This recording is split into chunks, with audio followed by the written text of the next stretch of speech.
முதல்வருடைய அப்பா இருக்கார் டாக்டர் கலைஞர் மு கருணாநிதி, அவர் நெருங்கிய நண்பர் தான் விபி சிங், மண்டல் கமிஷன் கொண்டு வந்தவர். அவர் அந்த காலகட்டத்தில் என்ன சொன்னார்னா, தமிழர்கள் அளவுக்கு எங்களுக்கு வந்து அறிவு இல்லை, குறிப்பாக நார்த் இந்தியாக்காரர்களுக்கு. அவர் நல்லா பகுத்தறிவாக இருக்கிறாங்க, திறமையாக இருக்கிறாங்க. இதுக்கெல்லாம் என்ன காரணம்னா, அந்த மண்ணில் பிறந்த பெரியார் தான் காரணம்.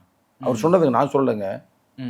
ஆனால் நமது மண்ணில் ஒரு பெரியார் இல்லை, பிறந்திருந்தால் நம்மளும் அவங்கள மாதிரி ஒரு விழிப்புணர்ச்சியாக இருப்போம். அதுக்கு எடுத்து நீங்கள் பார்த்தாலே தெரியும், இந்தியா பூரா பிஜேபி வளர்ந்துருச்சு, தாமரை வளர்ந்து விட்டது. ஆனால் தமிழகத்துக்குள்ளே வர முடியல. இப்போ கேரளாவில் கூட வந்துட்டாங்கல்ல, ஜெயிச்சிட்டு வந்துக்கிட்டு இருக்காங்க. ஒரு எம்பி வந்துட்டாப்புல. அது மட்டும் இல்லாமல் இப்போ ஒரு என்ன மேயரே வந்துட்டார் அப்படின்ற மாதிரிலாம் சொல்கிறாங்க. கர்நாடகாலையும் வந்துட்டாங்க, ஆந்திராலையும் கொஞ்சம் கொஞ்சம் அப்படி வந்துக்கிட்டு இருக்கிறாங்க. தமிழ்நாட்டுக்குள்ளே வரவே முடியலை. இப்படிப்பட்ட தமிழ்நாட்டை எனக்கு என்னமோ டவுட்டாக இருக்குங்க. இந்த ஆர்எஸ்எஸ் கும்பல் கூட திட்டமிட்டு கூட செஞ்சுருக்கலாம். ஏன்னா கொஞ்ச நாளைக்கு முன்னாடி பீகார் எலெக்ஷனில் என்ன சொன்னாங்கன்னா, தமிழ்நாட்டில் எங்களை பூரா அடிக்கிறாங்க, பீகார்களை பூரா அப்படின்னு யார் அமித்ஷாவே பரப்பினார் செய்தியை.